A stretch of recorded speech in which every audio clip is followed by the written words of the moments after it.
Hi, this is Vishal Mehra. Hi, this is Ritika. Welcome to our channel once again. We are owner of Stylox Jeans और आज ये video हम आपके लिए e commerce special लेके आए हैं क्योंकि कोरोना के टाइम पे कोरोना की जब लॉकडाउन खत्म हो जाएगा उसके बाद आपको e commerce will be one of the business जो काफी शूट अप करेगा। तो कुछ डिटेल्स हम आपको आज बताते हैं। आज हम आपसे कुछ टिप्स शेयर करेंगे जिससे आपको अभी लॉकडाउन चल रहा है तो सब लोग फ्री हैं, तो एक बहुत अच्छा टाइम है प्लानिंग का। तो अभी अगर आप इन टिप्स को माइंड में रखते हुए अपने बिजनेस की प्लानिंग कर लेंगे तो आपके लिए बहुत इजी हो जाएगा अपने बिजनेस को इमीडिएटली स्टार्ट कर पाना। तो उसमें हम एक क्विकली आपको 5 टिप्स शेयर करेंगे और उसकी पहली tip Vishal will start with. पहली टिप जो जितने भी हम लोग बिजनेस शुरू करना चाहते हैं ई कॉमर्स का, हम ये मान के चल रहे हैं कि आपको आपका प्रोडक्ट्स पता है, यू नो योर निश, क्या आप सेल करना चाहते हैं। तो पहला पॉइंट है, अब जितनी भी साइट्स ई कॉमर्स की जानते हैं, फ्लिपकार्ट, अमेजॉन, शॉपक्लूज, स्नैपडील, बहुत सारी साइट्स आप जानते हैं। अगर आप सेल करना है, सबसे पहला स्टेप है कि आप उनकी साइट्स पे जाएंगे, आपको ऑप्शन मिल जाएगा सेल विद अस। उसमें जाने के लिए आपको कुछ डॉक्यूमेंटेशन की जरूरत पड़ेगी, जो है सबसे पहले जीएसटी सर्टिफिकेट, उसके बाद आपका ट्रेडमार्क सर्टिफिकेट और आपका bank account detail, current bank account का नंबर आपके पास होना चाहिए। ये 3 बेसिक डॉक्यूमेंटेशन आपके रेडी होने चाहिए before going on online. It's like कि ऑफलाइन में ऐसा होता है ना कि जीएसटी नंबर की रिक्वायरमेंट नहीं होती, बट ऑनलाइन का काम शुरू करने का मतलब ही है कि सबसे पहली रिक्वायरमेंट ही है, उसके बिना फॉर्म भी फिल नहीं होता। तो वो इम्पोर्टेंट है। नेक्स्ट इज कि product outlook is very important. जब आपने अपना वो उनके साथ एक सेल विद अस का फॉर्म होता है वो फिल कर दिया, कंपनी के डॉक्यूमेंट्स दे दिए, तो उसके बाद बहुत जरूरी होता है कि जो प्रोडक्ट आप बेचना चाह रहे हो, जैसे प्रोडक्ट आपने फाइनल किया हुआ है कि मुझे शर्ट्स बेचनी है, जीन्स बेचनी है, व्हाटएवर, पर उसकी जो आउटलुक बनेगी आपके मार्केट प्लेस पे, क्योंकि देखिए मार्केट प्लेस क्या है, इट्स लाइक अ मॉल। अब उस मॉल के अंदर अलग अलग शोरूम्स हैं, उन शोरूम्स में कौन सा शोरूम बेस्ट कर रहा है और कौन सा लोएस्ट कर रहा है, वो उसी पे डिपेंड करता है कि उसका आउटलुक कैसा है, उन्होंने किस तरीके से अपने प्रोडक्ट्स को डिस्प्ले किया है, किस तरीके से ऑफर्स डिफाइन करे हैं और किस प्राइस पॉइंट पे सेल करते हैं।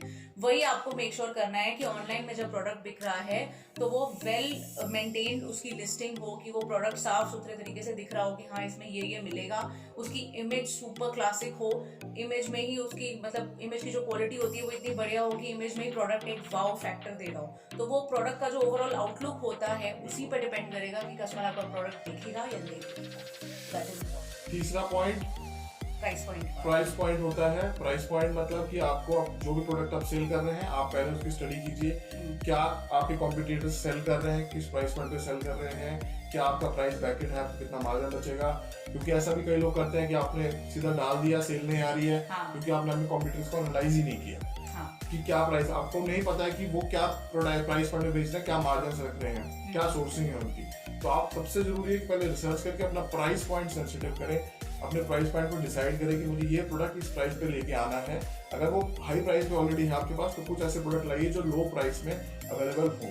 कंपटीशन के लिए वो जरूरी है। फिर उसके बाद एक मेजर पॉइंट आ जाता है एड कैंपेन्स। आप ऑनलाइन मार्केट प्लेस पे जाएंगे तो ऐसा तो है नहीं कि आप फर्स्ट टाइम वहां जाने वाले सिर्फ आप ही का प्रोडक्ट डिस्प्ले होगा, उस पर ऑलरेडी लैक्स ऑफ लिस्टिंग्स होती हैं। आप जिस कैटेगरी में प्रोडक्ट अपलोड करने वाले हैं, अगर आप आज भी अभी आपने अपलोड नहीं किया, कुछ नहीं किया, सिर्फ फ्लिपकार्ट खोल के आप शर्ट्स लॉग इन करके देखें अगर मेंस शर्ट्स, तो उसके अंदर उनके पास मतलब थाउजेंड्स में लिस्टिंग है, तो हाँ ऑलरेडी सेल कर रहे हैं, तो उसमें you will be one of them. उसमें आपको ऊपर कैसे आना है, वो एड कैंपेन्स के थ्रू होता है। तो एड कैंपेन्स जो है वो हर पोर्टल अपने हिसाब से डिफाइंड पॉलिसीज पे चलवाता है, बट एड कैंपेन से मेरा मतलब है कि आपको कुछ पैसे इन्वेस्ट करने पड़ते हैं अपने आप को उन मार्केट प्लेस पे मार्केट करने के लिए। That is the thing. और फिफ्थ पॉइंट मैं बताऊंगा आपको कि आपको सबसे जरूरी है आपकी इन्वेंट्री मैनेजमेंट करना। अगर आप इन्वेंट्री अपनी सही से मैनेज करेंगे, अगर आपको लॉन्ग टर्म ई कॉमर्स का बिजनेस चलाना है, सस्टेन करना है कॉम्पिटिटिव मार्केट में, तो आपको सबसे जरूरी है आप अपनी इन्वेंट्री को ठीक से मेंटेन करें। उसमें मेरा मकसद आपको ये क्लैरिटी देने का है कि इन्वेंट्री मैनेजमेंट से हमारा मतलब ये है कि जैसे अगर आप रिटेल की बात करो, रिटेल में शॉपकीपर को वैरायटी चाहिए होती है, एक प्रोडक्ट का एक ही सेट लेता है वो, पर ऑनलाइन में बिल्कुल ऑपोजिट है। इसमें आपको वैरायटी कम भी चल जाएगी पर क्वांटिटी ज्यादा चाहिए होती है, क्योंकि आप देखिए कि एक प्रोडक्ट, इट्स लाइक ये वाली जो शर्ट है इसके 5 साइजेस हैं, तो इन 5 साइजेस के लिए मैं ऑप्शंस डालूंगी ऑनलाइन में, और इन 5 साइजेस के ही ऑर्डर्स आएंगे मेरे पास, और इसी शर्ट के आएंगे। इस शर्ट के अलावा मैं दूसरी शर्ट डिस्पैच नहीं कर सकती, तो डेप्थ ज्यादा चाहिए। तो आपके पास एक प्रोडक्ट में अगर इन्वेंट्री नहीं है, सिर्फ आप एक ही सेट लेकर आए थे, एक एक करके आपने 5 पीस डाल दिया, वो 5 पीस बिक गया, उसके बाद क्या? आपने उस प्रोडक्ट पे इतनी मेहनत करी, कॉस्ट लगाई, फोटोशूट किया, सब बेकार। तो प्लीज मेक श्योर कीजिए कि आप एक प्रोडक्ट में इन्वेंट्री रखें जिससे कि कम से कम आपकी वो कॉस्ट निकल सके और फिर आप उसको रिपीट आउटसोर्स कर सकें। And let me tell you, हमने जैसे आपको बताया था कि हम कितनी लैक्स ऑफ डेनिम्स बेच चुके हैं। मेरे पास डेनिम्स के 3 ऐसे आर्टिकल्स हैं जो पिछले 10 साल से बिक रहे हैं। वो तीनों डेनिम्स हम हमेशा बनाते हैं, वो कभी आउट ऑफ स्टॉक नहीं होती और उसमें डेप्थ मतलब कुछ ऐसे प्रोडक्ट निकल के आते हैं 20-80 का 15-20 लाख डेनिम तो वही वाली बिकी होगी। बिल्कुल 20-80 का देखो मार्केट में रूल होता है, आप जितने प्रोडक्ट बेचोगे उसका 20% ऐसा होगा जो आपको 80% प्रॉफिट देगा। हाँ। तो आपके पूरे कैटलॉग में 20% प्रोडक्ट आप ऐसे फाइंड कीजिए जिसमें आपको बहुत सारी डेप्थ रखनी है क्योंकि सबसे ज्यादा वही बिक रहा है, और कुछ 80% की क्वांटिटी आप कम रखिए। हाँ, वो कभी आउट ऑफ स्टॉक नहीं होना चाहिए। तो ये मेजर 5 टिप्स हैं जो आप किसी भी ई कॉमर्स बिजनेस को शुरू करने से पहले माइंड में रखिए। ये बहुत ही सिंपल टिप्स हैं पर ये बहुत ही इंपॉर्टेंट है और ये हर प्रोडक्ट कैटेगरी में काम आती है। इट्स नॉट ओनली की शर्ट की बात है, अपैरल, ग्रोसरी और व्हाटएवर जो भी आप सेल करना चाहो। अच्छा, अब हम एक पॉइंट इस पे आ जाते हैं कि जो टिप्स थी वो तो हमने आपको बता दी, पर इसके अलावा एक चीज और है कि हम अगेन कहाँ पर आपकी हेल्प कर सकते हैं, क्योंकि हमारा मोटिव ये वीडियोस बनाने का है ही यही कि हम आपकी ज्यादा से ज्यादा हेल्प कर सकें अपने एक्सपीरियंस के हिसाब से। पिछले 10 साल से हम खुद ई कॉमर्स सेलिंग कर रहे हैं, जो हमने सीखा है वही आपसे शेयर कर रहे हैं। और इसी से रिलेटेड मेरी एक वीडियो पहले भी डली थी जिसमें आपने देखा होगा कि मैंने कुछ कंसल्टेशन ऑफर करी थी और वो मैं काफी लोगों को तब से कर चुकी हूँ।